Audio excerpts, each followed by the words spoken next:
Hello, everybody. Good afternoon. We are back after a couple of weeks off with our online tailgate, our pioneering online tailgate. I hope everyone's okay and staying safe. We're here to preview the 49ers game and have a little fun along the way. All being well, we'll have a special guest in a little while. Lindsay Patterson will be joining us. But until then, we have Peter Daswell. Pete, how you doing? Not too bad, thanks, Paul. You all right? Yeah, not too bad, thank you. And Jamie Rowe. Jamie, hello. Hello.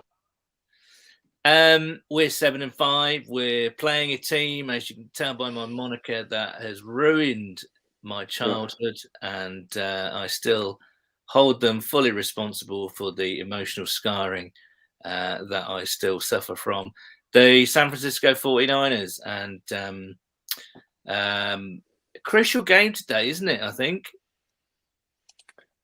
Yeah, the AFC North is tightening up with the Steelers seemingly slipping away, and the Ravens are struggling to stay atop, I think, at the moment. They've had some results, such as the Browns game, but goodness knows how they managed it. And then, of course, they lost last time out. That league is tightening up, and if we can get a decent result today, it just makes the game even more important, because we could really be putting pressure upon them at the top. Absolutely. Jamie, are you feeling the importance, the tension? Of course, it's a 9:25 p.m. kickoff today. I hate the late kickoff. I really do. That's your bedtime. Because you sat there feeling like a spare wheel for a few hours watching Red Zone, just trying to make sure that nothing's going too wrong or too badly. I don't know which game I'm watching in the early slot, so we'll see. Well, what's the selection? What have we got for the early slot? We got Baltimore playing Cleveland, which is obviously pertinent to us. Yeah, but I don't know which of those I want to win. Because preferably I want Cleveland dead, and I want Cleveland out of here. Because I view them as a very dangerous team in terms of sort of coming from behind and picking us to a playoff spot.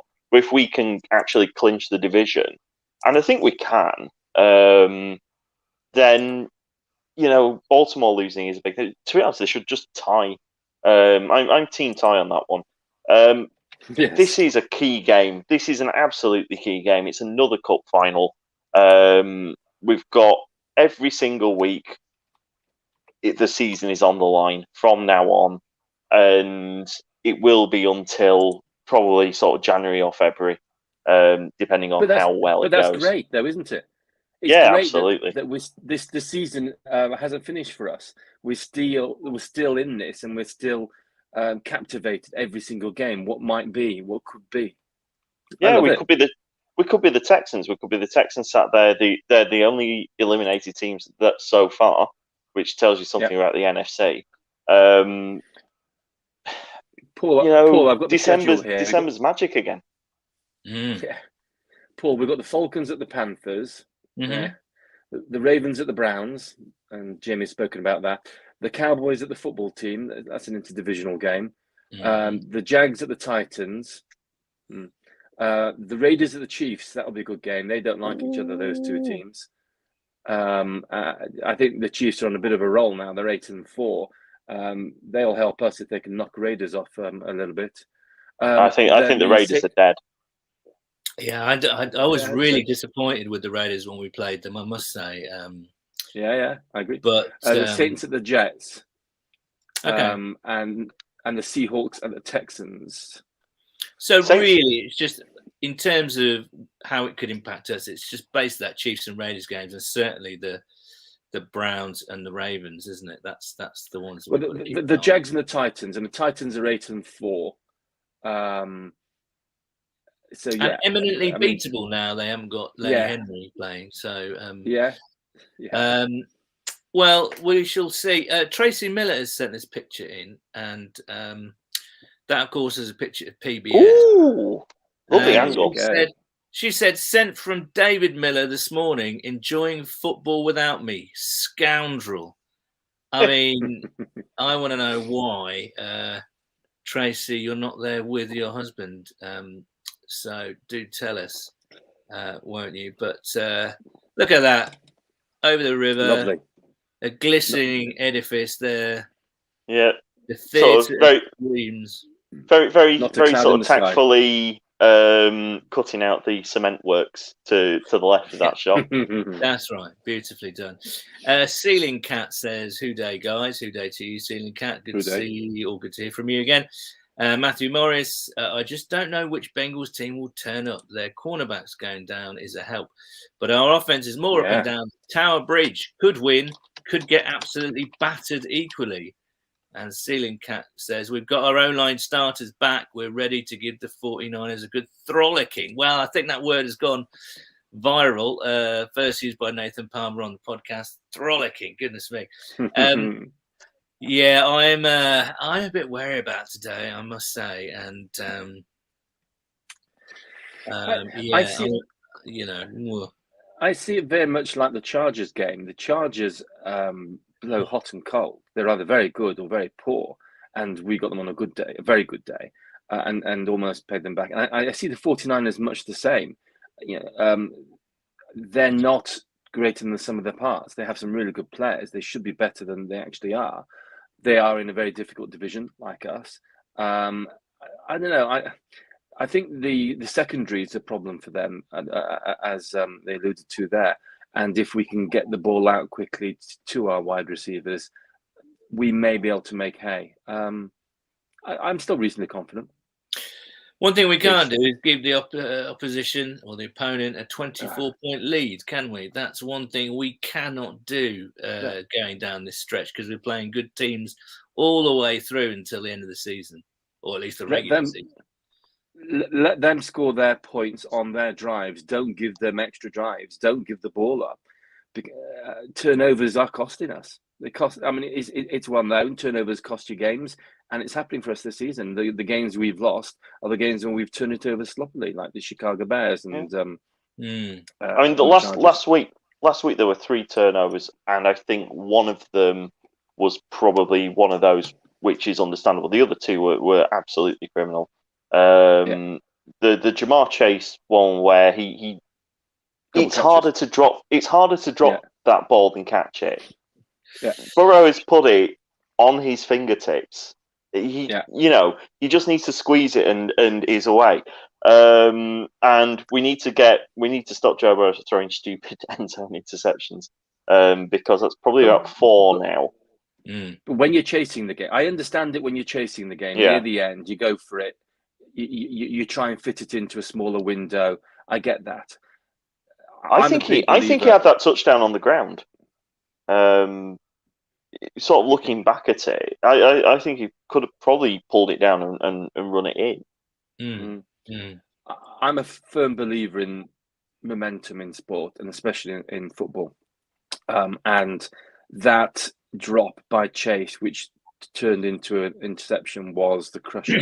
And I think that just put all the momentum with them. And after that, before long, we were 24-0 down and struggling to come back from that. And teams don't normally come back from 24-0 down.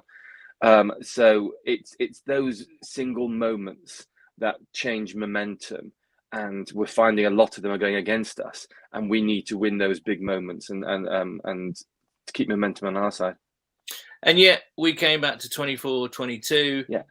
Again, there was another huge momentum change. I think that just kind of sucked the wind out of us, really, didn't it, when Mixon fumbled, and that was kind of game over. It's a freak. That's a freak, because he doesn't normally do that. Let's face it. No, not at all. So many things that don't normally happened in that game. And it was almost like, well, look, let's just pack up now, because we can't win this game. Everything that can go wrong is going to go wrong. Let's just pack up and move on to next week. And so it turned out.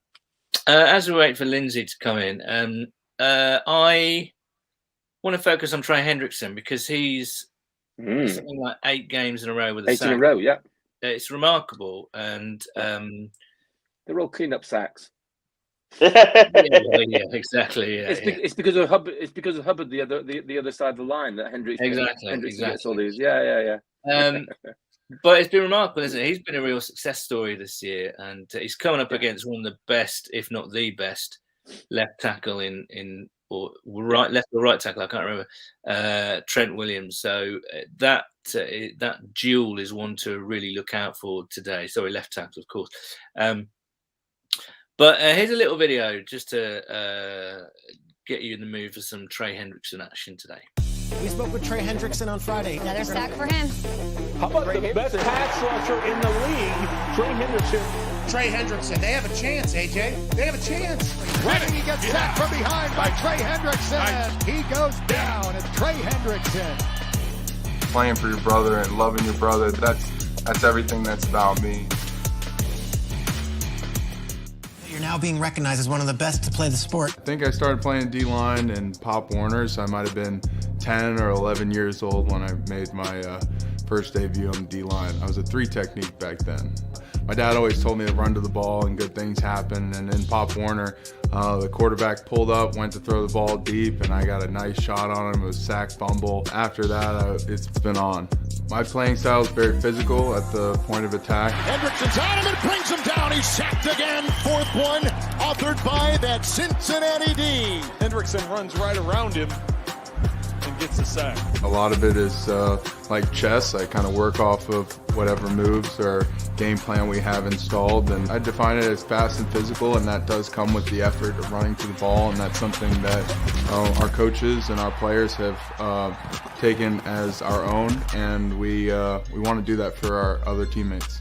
I think family is one of the most important things people play for, and having a family in the locker room and a family-run organization, I think those are special things that are unique to Cincinnati. My family is a real key of what I've been instilled with. Everything I am is because of my mom and dad. They instilled great moral values in me at a young age and hard work ethic. And my wife, Elisa, she's my rock. She's going through pharmaceutical school. She's getting her doctorate in pharmacy. The way she attacks every exam and every, test or quiz, it's truly special to watch, and it makes me want to be a better man. She's extremely competitive, so if we get to play around the golf or ping pong, it's always great. But too competitive, like fencing, I think that's too close to home for me to get. She's truly impressive woman, and I'm lucky to have her. Trey Hendrickson was pointing out to Alejandro to look up at the big screen and see the holding. Well, I never started, so that's something I can always say is I'm never starting the initial speaking. But if players want to get into it, I'm not shy in any way, and it's something that comes with the passion of the game. I think we have a lot of energy that comes from a lot of different players, and I think I add something to it, but it's 11 guys, and it's special when we're all playing passionately and with a lot of energy and flying around. The chemistry in the D-line room is we have a lot of trust in doing our job, whether it's, setting the edge or getting after the passer. Sacked at the 49-yard line by Hendrickson. I have a lot of belief in myself and drive, and I think those things, when you mix it together with good coaching and good scheme and a lot of great players on my defensive line, it allows me to be productive on this defensive front.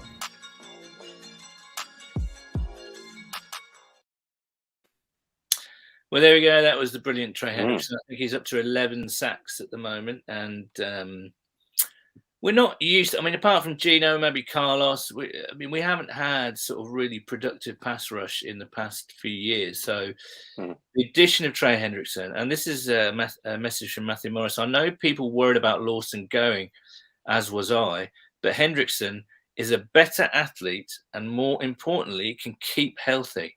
He's been absolutely excellent. And, of course, he arguably gets home more than Carl Lawson, who put all kinds of pressure on, which is, sacks on everything, let's face it. But, Hendrickson is the first guy since Carlos Dunlap to register these kind of numbers when it comes to sacks. So he's been fantastic, hasn't he? He has.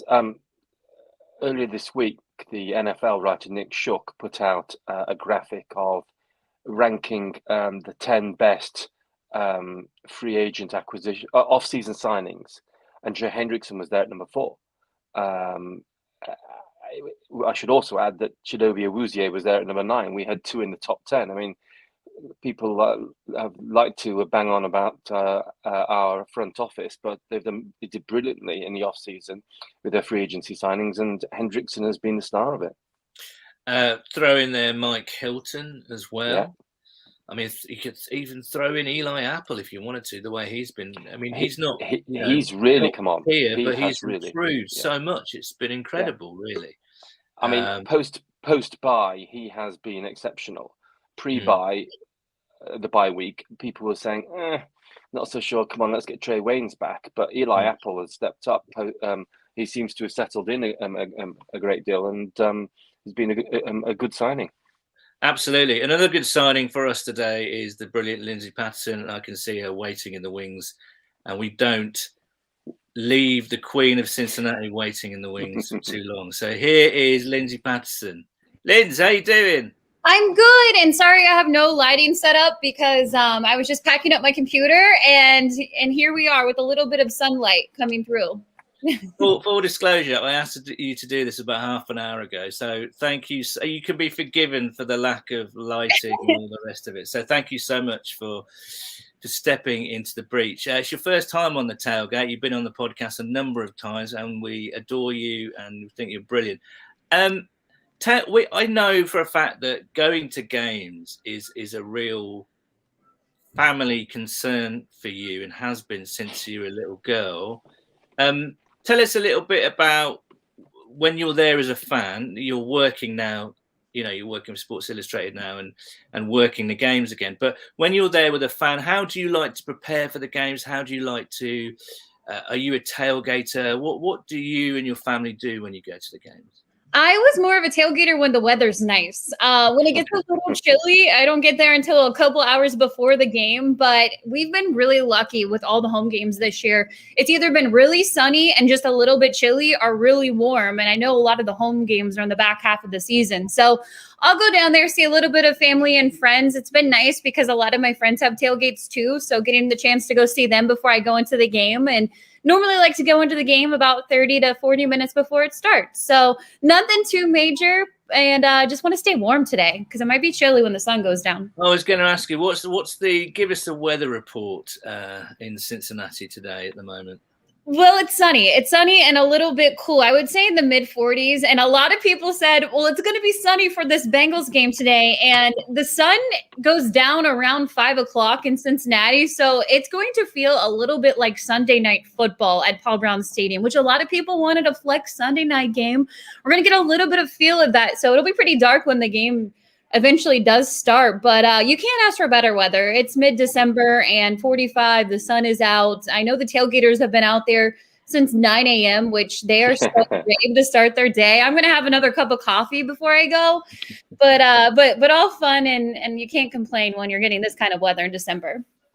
And also, I saw Kay Adams, who, of course, is everyone is extremely excited. The fact that she's going to be in Cincinnati.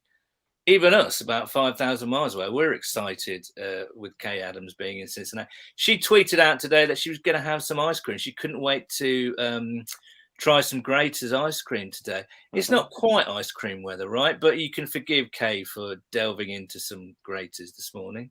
Of course, and Grater's is the way to go. I know a lot of people are so tired of hearing, oh, Cincinnati, you got to have this, you got to have that. But I would say Grater's, getting the Grater's, the raspberry chocolate chip is one of my favorites. I know the Bearcats have a special one that's coming out. The day after Christmas, that'll be out. It's more of a chocolate type of ice cream, which I've never had before. But yeah, you can't go wrong with a little bit of Grater's before the game. I agree. You just mentioned the Bearcats, and obviously we're talking about the Bengals. I mean, a lot of Bengals fans over here follow the Bearcats and support them as well because of the Cincy connection. And they've had an incredible season. The Reds are doing kind of okay the last couple of years, playoffs and not quite playoffs. Pete shaking his head a little bit there. He follows baseball more than I do. And the Bengals are relevant in December. It must be quite fun to be in Cincinnati in terms of sports at the moment. Yeah, it's a lot of fun right now with both teams. You know, that you got the college football playoff coming up in just a couple weeks, which is crazy to think about. UC will be playing in that. And then obviously the Bengals right now, they're relevant. It's been almost 6 years since we've talked about the Bengals in postseason in December. And look, I know a lot of people look at this game and they say it's a must win. And maybe I'm a little too positive or optimistic. I wouldn't say we're in the must win category yet. But you do have to win more of your games at home with all these back half of home games at Paul Brown Stadium. But yeah, you know, just talking about the Bearcats and the Bengals and playoff postseason, it's so refreshing because this is normally the months that we're talking draft picks, who are they going to get in the top 5, and people getting mad when they win games in December when it's, you know, they say it's irrelevant. So I like it. It's fun. And hopefully we see one today. And Lindsay, the two stories there that Paul's just mentioned are linked to the Kay Adams and how Cincy are doing, because it's the national press now, such as Good Morning Football, speaking very positively about the Bengals, so much so that Kay's been invited by the organisation to the game, because so much is going on in Cincinnati, and there is a buzz not just in the NFL but obviously the college football as well. It's great to see it from 5,000 miles away as we are. Yeah, and one of the things, Good Morning Football, I feel like they've always been Team Cincinnati, whether they've said it or not. You know, even during the down years, they always find a positive with this team. All the guys and Kay on that morning show is just so much fun to watch. And Kay's energy is so fun. I can't wait to see her as the ruler of the jungle, so that'll be a good time. But yeah, I'm liking it. All good vibes right now, and it doesn't beat national attention either. Yeah. Right, let's get to this game today. The Bengals feel like an inconsistent team, sometimes brilliant, sometimes maddening, really. Where do you see them as a team at the moment? Is it credible to think that they are a playoff team in waiting?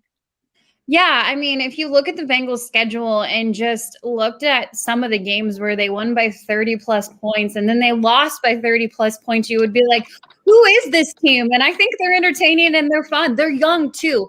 It's really for them. They struggle with the turnovers. If they can fix the turnovers, and I blame that a little bit on youth on this roster, if they can fix the turnovers, I like this team so much going into the playoffs. If you look at the AFC, everybody's a little bit wild, even some of the top teams. I still think the Patriots are beatable. I know they have a 9-4 record right now, and Kansas City, a lot of people will say, oh, you don't want to face Kansas City in December or January. Well, the Bengals will in regular season. But I think at the same time, I would take a healthy Bengals team over any of the AFC contenders right now. But it just depends on which team you're getting. And if everything clicks and they don't turn the ball over, they have a legit shot at the postseason. A lot of people they kept saying about the Cincinnati Bengals and going into the 2021 season, oh, maybe 2022 is when they'll play in the postseason. Not in 2021. Joe's coming back from injury and all that. Joe Burrow doesn't think that way. He doesn't think, oh, maybe next year. If they would have played a full season last year, I could have seen, they could have won maybe 7 games with Joe Burrow because they were really starting to click in November. So I think with Joe Burrow, anything's possible. But yeah, if they stop the turnovers, I like this team in the postseason. Well, you went further than that earlier this week, didn't you? Because you actually tweeted that you wish the Bengals would play a certain other team in the playoffs. What team was that, Lindsay? I said the Pittsburgh Steelers, and a lot of people, they have PTSD when I say that because they think about the 2005 and then the 2015 team, and it's a different Pittsburgh Steelers team. This team knows how to stop them, and they can run the ball. If Joe Mixon is healthy, you can run right over them and take care of the ball on offense, and I would like it. I would take a rematch. And look, it's not out of question that Pittsburgh could find their way into the playoffs if the Bengals, say, won the division. But at the same time, I would like a rematch, round 3, and who knows, maybe we'll get that with the Ravens too, with the Cincinnati Bengals and the Ravens in the postseason. It is out of question. They're dead. They're dead. They're really bad. They're really bad. But then you look at them beating the Steelers the other night, or beating the Ravens the other night, and you're like, what is happening right now? And I think that win against the Bills in week 1, that was just crazy, and it's week 1, so a lot of teams are just trying to figure out who they are.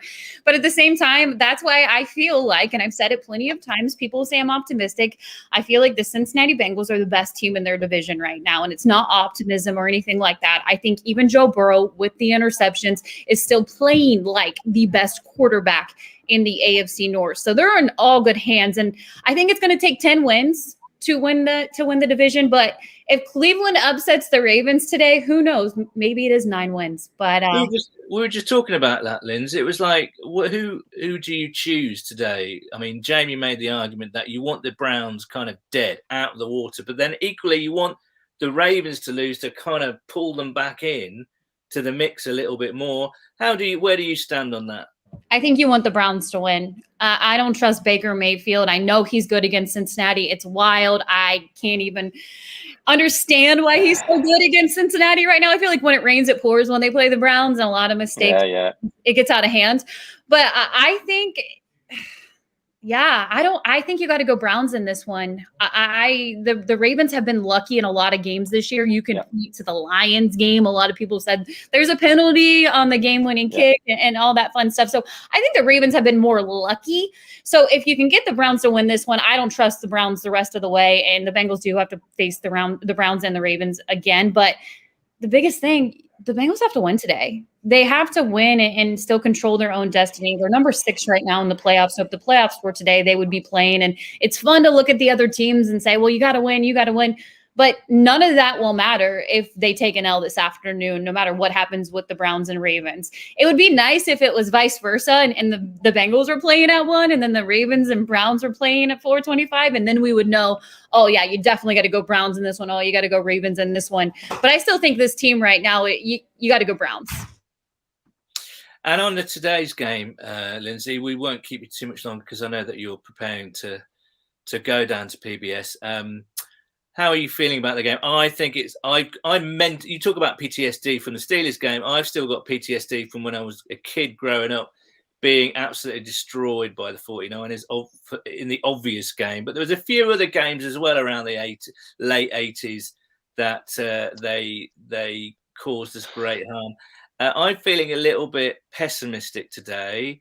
I don't think it's a great matchup for the Bengals. How do you view today's game? I think the Deebo Samuel thing is something to keep an eye on. Obviously, it was a hamstring, and he set out the last game, but him practicing that one last day, and Fridays are normally a light day. He is going to go today, and look, who knows how much he'll go, but I think at the same time, I picked the 49ers to win this game, and I'm normally really optimistic, and I say, it's going to be the Bengals, but I don't trust them, and I don't know which team you're getting right now. It's good that T. Higgins can go. It's good that Joe Mixon can go. Obviously, it's great news that Joe Burrow is going to be out there, but the defense and losing Logan Wilson in the linebacker room, not having Marcus Bailey out there, and you have to try to stop George Kittle too. It just brings back bad memories of this team trying to stop a tight end. I don't know what Jimmy G we're getting, but that was my pick. See, I'm going to try to be optimistic because that was my pick Thursday before the injury update report came out when I thought, who knows if Joe Mixon's going, who knows if T. Higgins going. I know it's not official, but I trust Adam Schefter and his sources that both are going to go today. I feel a little more optimistic to take Cincinnati if all of those guys go and they feel healthy. It might be a shootout, and they might need a shootout because you do have those guys on the 49ers offense. But it's going to be telling if this defense with obviously they still have a lot of stars out there and what's the corner room going to look like? Is Trey Waynes going to get some reps out there? Cheeto, all of that stuff is still questionable and how much we're going to see that. But, there's still positives. There's still positives on the defensive side. You got guys like Sam Hubbard, Trey Hendrickson, getting to the quarterback. Will we see that again? Will he get the 9th sack? And I feel good about it just the way Trey's been playing this offseason. So I went from being a little pessimistic when I started talking to saying, I think I might take Cincinnati in this game because of just kind of the injury updates and who knows who we're going to see out there. They can't win 3 games in a row. It's been a struggle for them, but it's a new win streak for them. We love the optimism there, Lindsay, as ever. Thank you so much for spending the time with us today.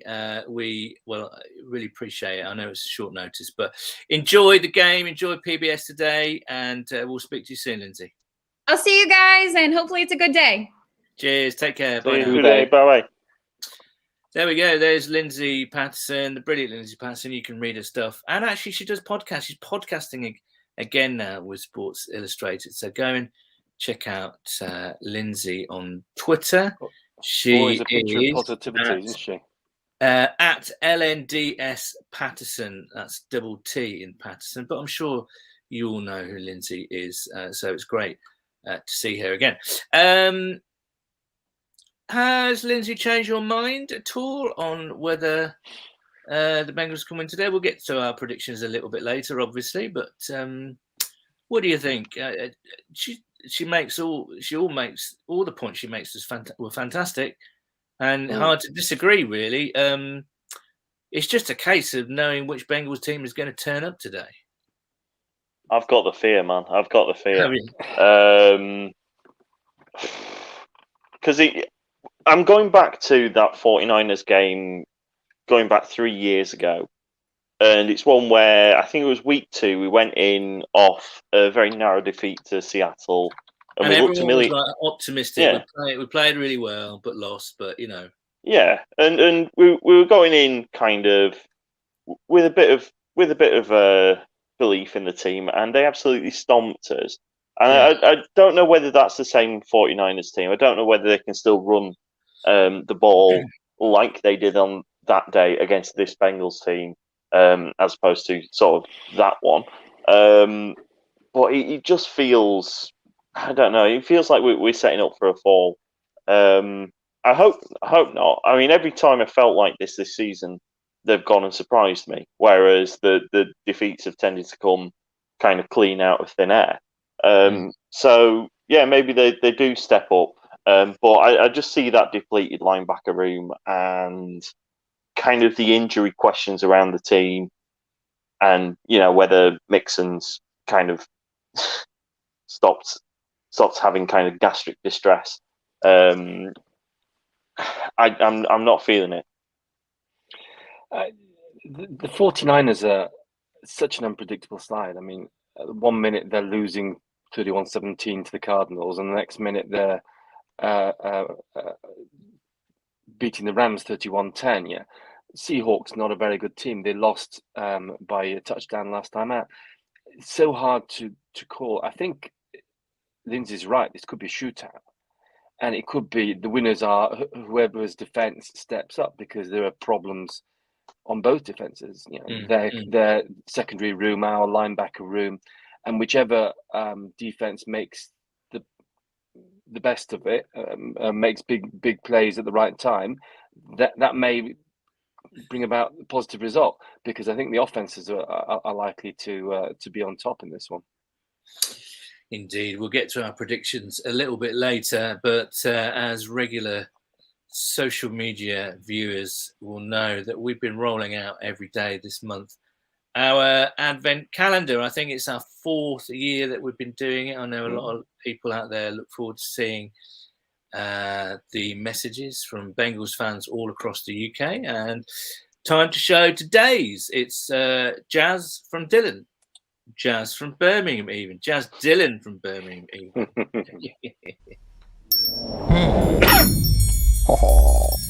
Merry Christmas! Ho, ho, ho! Merry Christmas! Hooday, Bengals fans! And what a year it's been. We have been consistently inconsistent, but what a ride it's been, and what a ride it's going to continue to be. A huge last 5 games coming up, where we could be anything from winning our division and not even making the playoffs, or something in between. But let's all have a great Christmas, and let's hope come February we're all doing the gritty dance with Ja'Marr Chase. So here we go. Or maybe I should just leave that to Ja'Marr Chase. Let's hope we get there.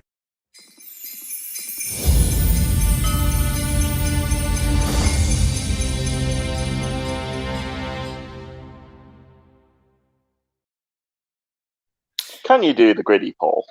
Can I? Do you know what I was thinking? Oh, maybe you should have a try at that. Maybe Pauline should have a go at that in full drag for the 24th. But no, I haven't tried it yet. I should do, really. But thank you very much to Jazz. There's more of that every day from a different Bengals fan in the country. So do look out for our social media feeds at @2day_UK on Twitter, Bengals UK on Facebook. We'll be rolling them out every single day. And of course, it's like 2 weeks till Christmas, gentlemen. It's weird, isn't it? Once you get onto that roller coaster in December, it's kind of non-stop, really, and hurtles along. What's next? Let's bring in Moz for some beer recommendations. We've missed you, Moz, so here he is. Right, guys. Moz here with 2 beers to recommend. New shirt again, Angry Tiger. It's like Joe Mixon's like bowling over the Steelers. Still can't hear that because I was one of the best performances I've seen as a fan, to be honest. It was nigh on perfect. It was really good. I knew it was Steelers' shirt, and I thought we were always going to win that game, I think, and yeah, he was fantastic, wasn't it, and fully deserved. And I didn't even say, my dad didn't even know we won. I was like, yeah, I mean, we absolutely battered. I was just chilled out. He was just that great, and it's nice to say that, it's about a win against the Steelers. But I recommend 2 beers. The first one, I am pretty certain, I think I have recommended the original version of this beer, and this is Duchess Cherry. It's basically a blend of Duchess de Bourgogne. I think I'm pronouncing that correctly. I don't speak French, do I? It's a barrel aged and a blend. It's been a 1-year aged Duchess de Bourgogne and a 2-year-old's version, the same people 2 years old, blended together. And then in the brewing process, in like the barrel process, they've actually put real cherries in, a lot of real cherries. I won't say the Belgian cherries. I think it's called Limbo or something like that, so I'm not 100% sure where that is. I think it's Belgium, and it would make sense being a Belgian beer.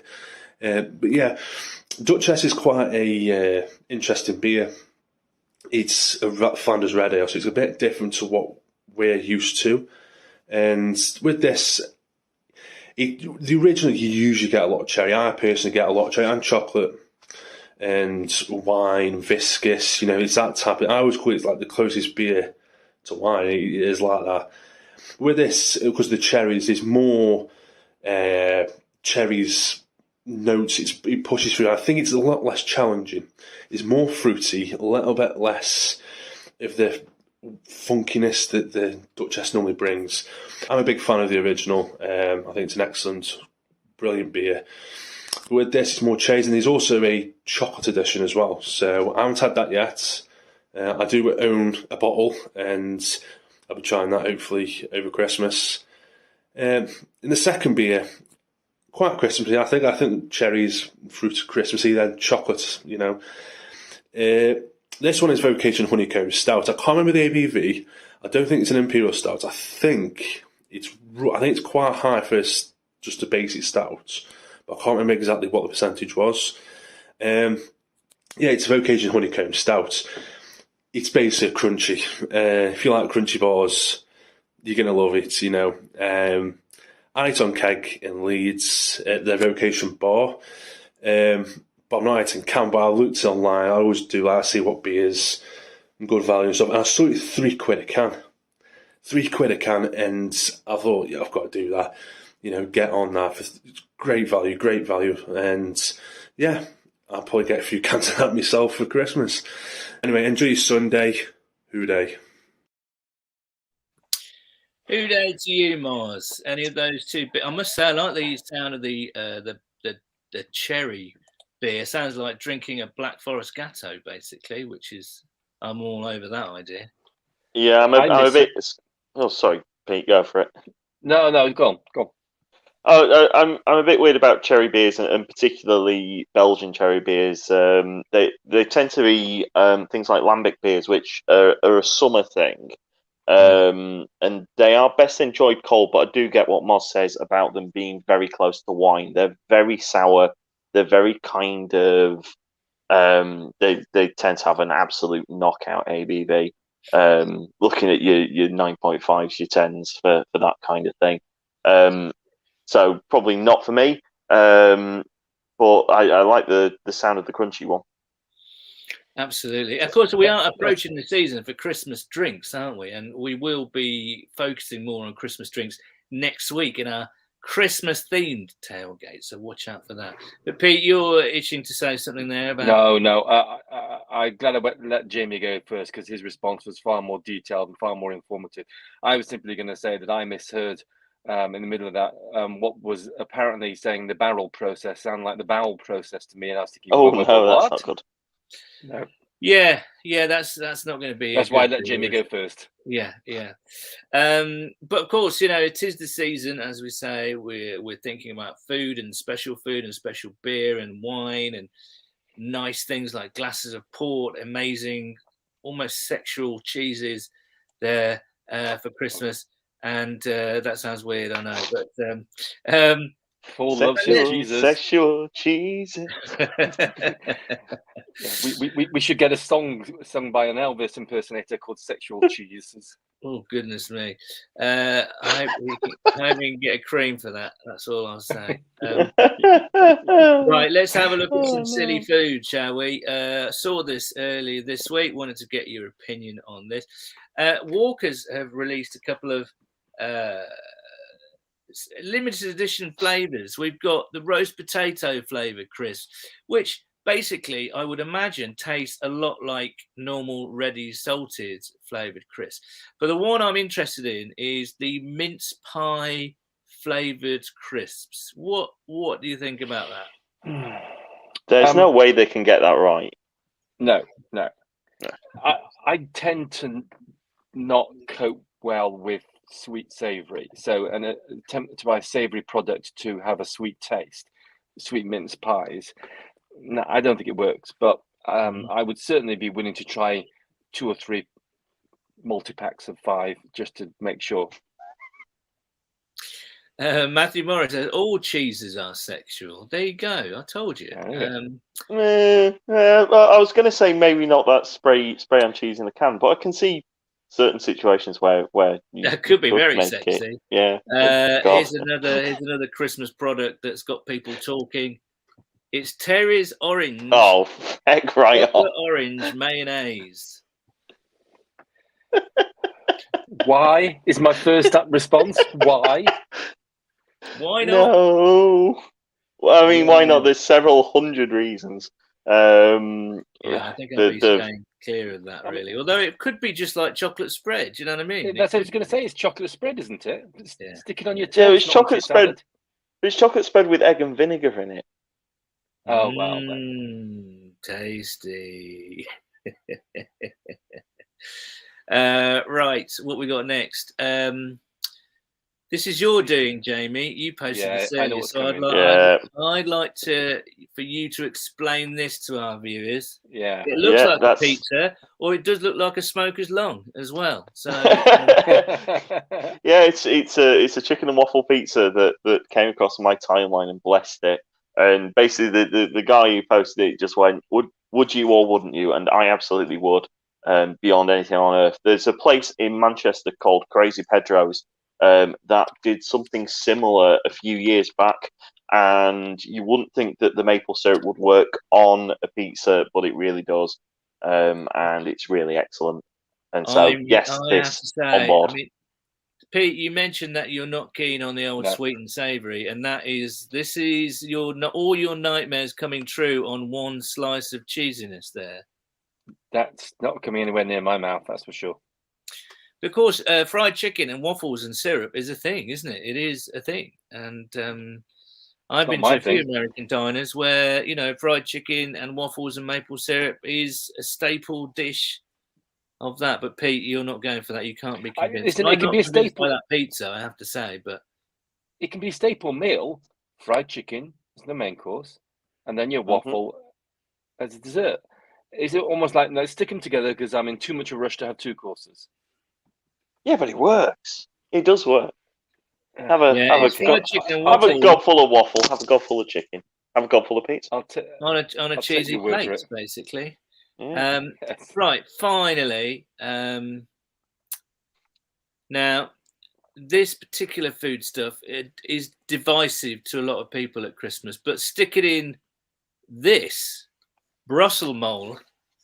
It's Brussel Sprouts guacamole, a delicious. It says a delicious blend Brussels sprouts, sour cream, and cannellini beans. So that is gonna blow the doors off, really, isn't it? Let's face it. After you eat some of that, but I wouldn't. Well, the next day, Will. I'm not against that, though, I must say. But Brussels sprouts kind of pate isn't the first thing that springs to mind when they're Brussels sprouts. Silence. I mean, the bin is the first thing that springs to mind for that. Listen, I like sprouts, but done the right way. And I'm not convinced that you want to make something Christmassy by just sticking sprouts in it and it's going to work. Burned and covered in hot sauce. Okay. So what is sprouts done the right way? Burned and covered in hot sauce.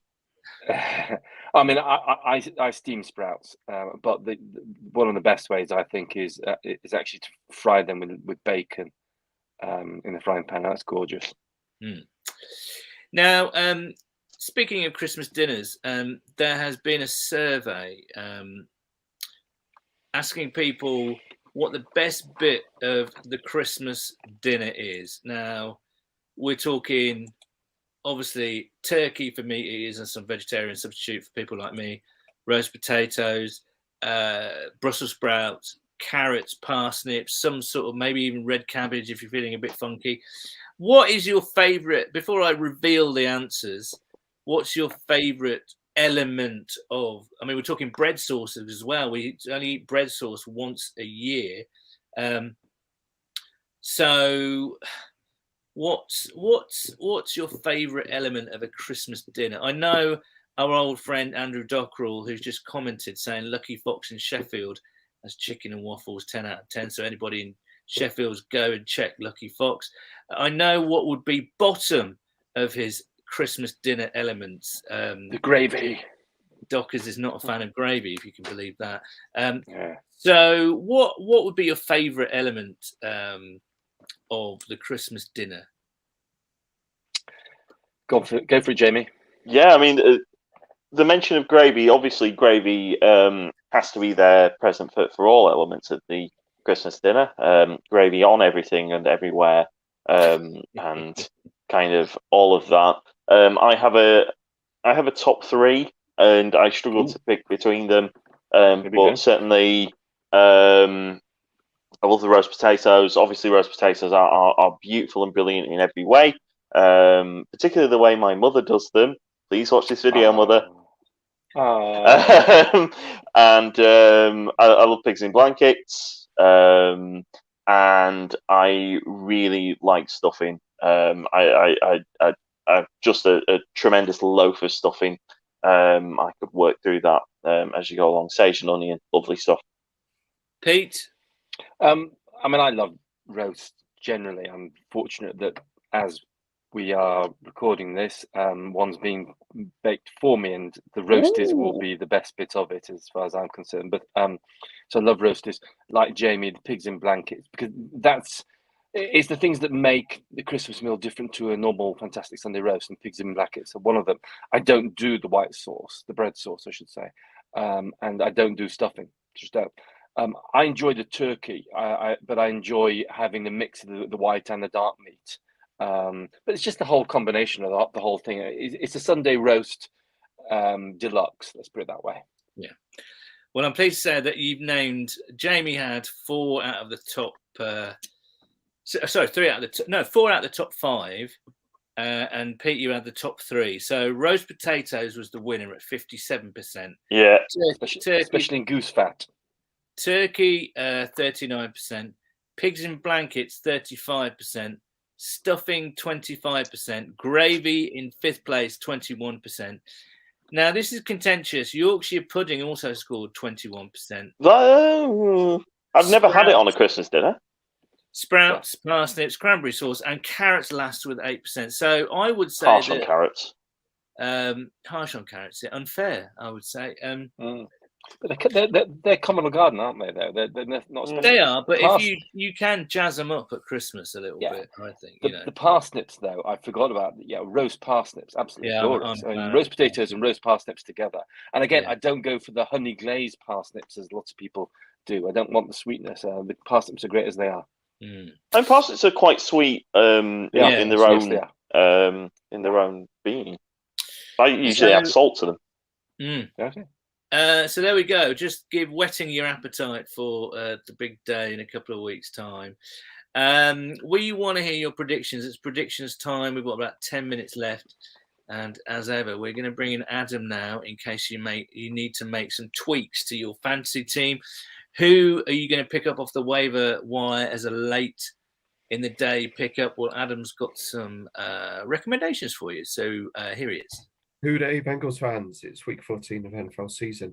This is probably your last chance to pick up players to give you a little bit of a playoff push if you're still in the hunt in your leagues. Well done. I am not in most of mine, but still doing this for you, having a good look and seeing what's out there. And frankly, it's slim pickings this week. At quarterback, I'm looking at Teddy Bridgewater. They're playing a Lions team who are coming off their one win of the season. Fully deserved, to be fair. They've kept games close, but after that kind of a big high, I was expecting a down spot for them this week. And they've got a ton of players out with illness. I think it's mainly flu, but they're without DeAndre Swift, Jamal Williams, and a whole host of other players. That's both their running backs and many others, coaches as well.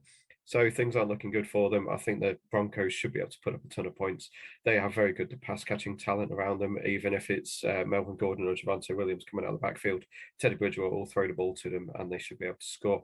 Other than that, really, you've got really slim pickings at quarterback. Cam Newton was the only other one I could really pick out. I don't think he's very good. He can't throw the ball. But that doesn't matter for fantasy. He can run the ball, and he should be able to do that with a new offensive coordinator who is going to push the run game after Joe Brady got fired in the week. So if he runs in a score or two, that's all you really need from a quarterback with that kind of upside. Running back isn't much prettier. Rashad Penny is the one I picked out this week. I think he's going to go over his line of 34.5 yards. He might even get a touchdown. The Seahawks want to run the ball, but they haven't got anyone to run it. Adrian Peterson signed last week. He scored for them, and then because he's an old man, he got a back injury during the week. Travis Homer scored for them on a fake punt. He's out this week as well. They're really thin at running back. It's between Penny and Alex Collins. And Penny seems to be liked by the coaching staff. So I'm happy to take him against the Texans team who are pretty poor against everything. The only other one I could pick up is not really for this week. Is Philip Lindsay for the Dolphins. He signed there recently. He is a decent running back, and the Dolphins may be without Salvon Ahmed and Myles Gaskin next week. So if you're in the playoffs or making a push for it and expecting to get in next week, then he might get a lot of the ball. Wide receivers not exactly pretty either. The Jets are without Elijah Moore, who was their one bright spot. So you can pick up Braxton Berrios. You can probably pick up Jamison Crowder, both of whom should get targets from Zach Wilson. Admittedly, not very good targets, not very valuable targets, but he's got to find someone, and there's not really anyone else there. Another one that I looked at was Rashard Higgins for the Browns. It's either him or Donovan Peoples-Jones. They are without their two starting tight ends. Njoku and Bryant. They have got Austin Hooper, who is the best of the three. But it means that they've got to throw the ball somewhere, probably Jarvis Landry against a beaten up Ravens secondary, but I don't mind taking a punt on Higgins or Donovan Peoples-Jones. And then Bashard Perryman, he joined the Bucs recently. AB is ruled out for he's suspended for another 2 weeks and possibly cut, according to reports. Perryman joined recently. He played 84% of the offensive snaps last week, so he is on the field. And with Tom Brady there in what I expect to be a high-scoring game, may get a couple of targets and should be able to get some deep shots off him. The Irishman at tight end, James O'Shaughnessy for the Jags. Admittedly, they are awful, and Urban Meyer is probably not going to last very much longer, but he is targeted a lot. He's the only tight end they've really got there now. He had 6 targets last week, caught 2 of them. Not great, but they're looking for him, and it's very thin. Well, everywhere's very thin now. Josiah DeGuara for the Packers, Cincy product. Obviously, we probably watched a lot of him for the Bearcats last season. Not season before, he was injured last year. The Packers are without Randall Cobb now, who was second in the team in red zone targets for them. DeGuara has scored a couple of touchdowns this year. They've got to give those targets to someone. It may well be the running backs, but I'm willing to take a punt on it being DeGuara. That's it for me on the waiver wire. Looking forward to tonight's game. Obviously a 9:25 after it got flexed against the 49ers. Should be a good game. Coaching mismatch is the only thing that worries me. I think we're we've got better talent on both sides of the ball, but we shall see. Who dey? Someone's described Urban Meyer as it being like when George Costanza tried to get fired on Seinfeld. I think that's very apposite. Absolutely. It's a bit of a saga down there with Urban Meyer, isn't it? Ceiling Cat says 31-27 Bengals. And Nigel Granger said, I'm predicting a 41-38 scoreline in the Bengals' favour this afternoon, with the winning points coming from my man's foot. So he's expecting Evan McPherson to do the business. Perhaps a buzzer beater right at the end. We've got a few minutes left. We need to tell you about our Christmas charity raffle, but let's finish off with some predictions here. Pete, how are you feeling? What's your score prediction? They say in every joke there's an element of truth, and I hope that Trent Taylor's joke to the 49ers earlier rings true. He was formerly of the 49ers. The 49ers tweeted, "We're leaving, we're off to Cincinnati," and he tweeted back saying, "I've told them all your players, you might as well go back now," or words to that effect. So I don't know. Earlier on, I predicted that we'd win. I had 27-20 to the Bengals. I could up the score because I think that it may be an offensive shootout, but I'll stick with that, though. So we've got Bengals 27, 49ers 20. Jamie? Oh, I went for 49ers big in the blog version of this midweek, and I'm going to stick with it. I have the fear. I really do. So 49ers 40, Bengals mid-20s, something like that. I think we'll struggle. I know Jamie loves scorigami, so he loves whether we get some unique scores. And you predicted a 40-20. Yeah, 40-20. Would that be scorigami? Because that's an unusual score, that one. I don't think so. 20 is very easy to get, which I'll have a look at it. Just talk among yourselves.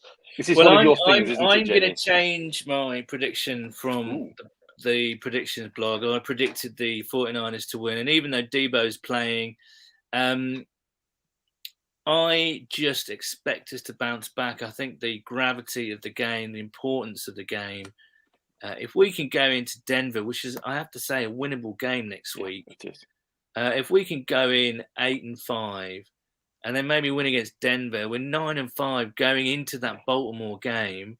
And I do think the 49ers, they are tricky. They're very tricky. Kittle worries me. Their running game worries me. Garoppolo doesn't worry me in the slightest, I have to say. Their pass rush worries me a little bit. But I'm pleased that both Riley Reef and Trey Hopkins are back today. Or that's what Lindsay seemed to think. I think that's true, isn't it? And I do think we have the weapons to hurt them. So it's just, as Jamie mentioned earlier, they came to Paul Brown Stadium a couple of years ago in Zach's first year. And I think that was a really rude awakening for Zach Taylor, because he was completely and utterly outcoached by Shanahan. He wouldn't be the first and he won't be the last, quite frankly. But it was kind of a horrifying coming-of-age performance for Zach. So I think he's a better coach now. I think they've got a better handle on what it takes to be a head coach. And I think, as you guys mentioned, we've got better talent on both sides of the ball. So I am going for a Bengals 28-20 win. Oh, okay. I can confirm 40-20 is not a scorigami. It's happened 4 times in NFL history, including a Bengals win over the Houston Oilers in 1990. There you go. Well, thank you, chaps. We'll be back next week for our Christmas, I guess. Or it will be our Christmas episode. We'll try and be as festive as we can. We've got a few guests lined up.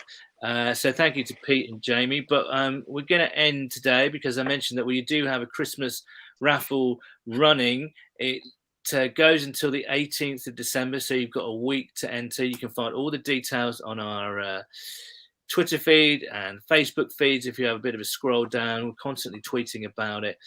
We're trying to raise money for Action for Children and their Secret Santa initiative, and that helps out vulnerable kids at Christmas with presents, hot meals, even roofs over kids' heads if they need them.